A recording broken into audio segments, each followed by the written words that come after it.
I was with my son, and we was in Atlanta, right? We was at there's a Lego Discovery shit. He likes to fuck with that shit. And I had the nigga on my neck, and we was walking around because that's how he likes. That's his preferred method of travel, like being on my neck, right? Yeah. And so we walking around. I was like, oh shit, there's an Omega store in here. You know, I like watches, right? So I was like, let me see what the fuck Omega talking about. And I go up in there and I see this watch that I think is kind of cool. And I'm looking at him like, how much is that? And he's like, oh, it's like 10 grand. And my son was like, $10,000 for a watch. That's too much. I don't know who taught him that bullshit, right? But I took mom right there. I took this nigga off my head. I was like, hey. Look here, man. Never say nothing's too much money, right? You can have anything you want if you work hard enough. You can have anything you want if you work hard. Don't ever let nobody tell you can't do nothing. Don't even tell yourself that, nigga. If you want something, you can go get. Nah, I didn't say nigga. If you want it, you can go get it. All right, straight up. Like you can have anything you want if you work hard enough, right? Because that's some broke nigga shit, right? To say it's too much, you should be like, instead of saying something's too much money, I say, man, I need to get more money. But I adopted that with everything. Right, so it's like I don't say shit is too much money. I say, nah, man. You know, how can I get more money? So right there, I was like, told the Omega man. You know, I was like, yo, Omega man, give me 2 of these watches so I can flex on this nigga right quick, man. You know what I'm saying? Omega man. And, You probably grew up in a money anxious household. How do I know this? Because I also grew up in a money anxious household, and I know I'm not the only one. Okay. Now, what's the problem with this?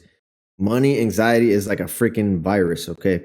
It's something that you have to destroy, because if you have money anxiety, essentially, you will never really think or believe that you could actually progress towards having a lot of money or even being a money abundant person. Now, what does money anxiety look like? Money anxiety looks like you saying, oh, no, like we can't get that because we're broke. I can't make more money. Money anxiety looks like worrying about $50 problems, $100 problems, and acting like they're going to throw your life overboard, right? The problem with thinking like this is not only are you doing damage to yourself, you do damage to your kids, right? Because I grew up in a money anxious household. Okay. I'm originally from Puerto Rico. You know, I don't know all the specifics, but essentially, let's just say money wasn't being managed very well.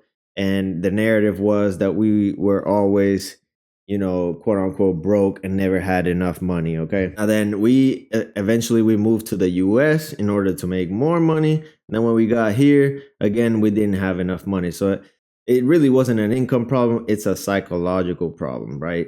And the thing is, like, once you have that psychological affliction of basically having money anxiety, is going to follow you throughout your life until you do something about it. So how did I get rid of the money anxiety that was basically passed down onto me? Well, let me just describe that for you and see if it helps you out. Essentially, basically, in college, obviously I was still broke. Like I mentioned in my other video, I had less than $10 in my bank account, right?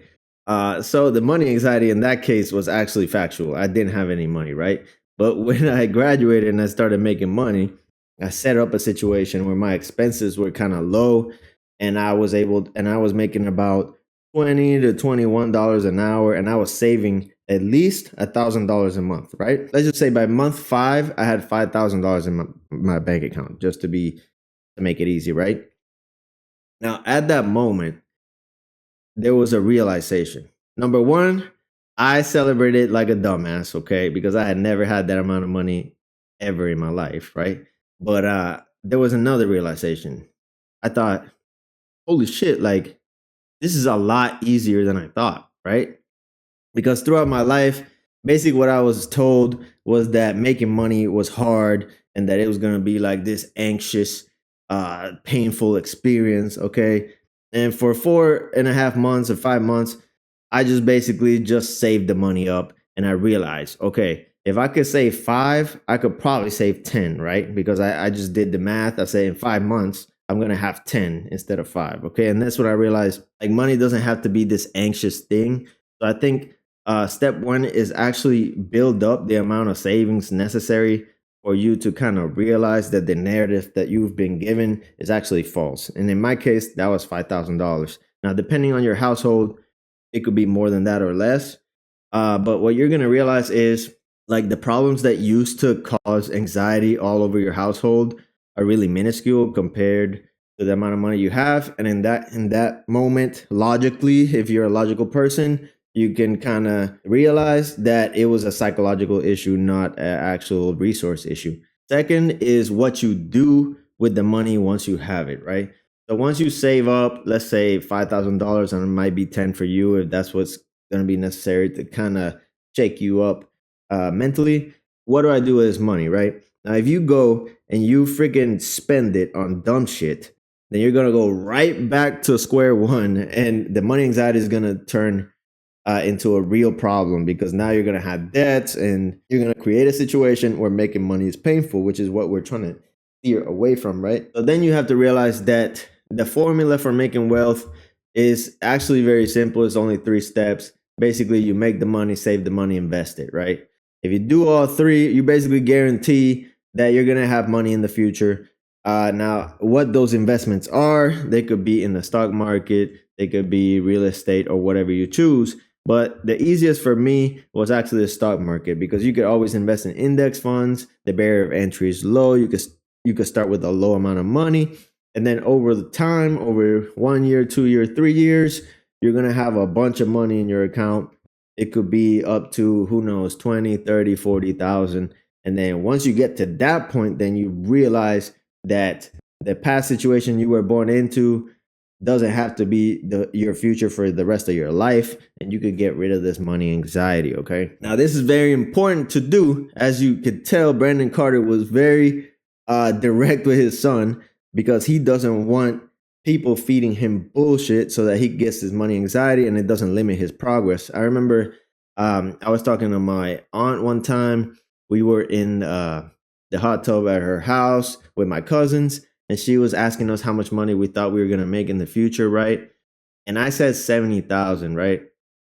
Now, my aunt told me that 70,000 wasn't a lot of money and that should aim higher, right? And at the moment, because I was afflicted with this money anxiety virus, I thought that what she told me was kind of like delusional, and it made me a little bit angry at her in the moment, right? And now, as I'm sitting here currently, I've made, up to 170,000 in 1 year. Okay.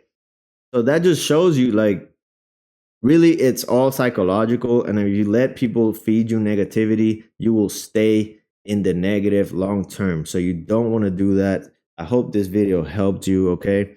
Make sure you address your psychological problems with money so that you could progress through life a lot easier. Okay. We'll see you on the next one.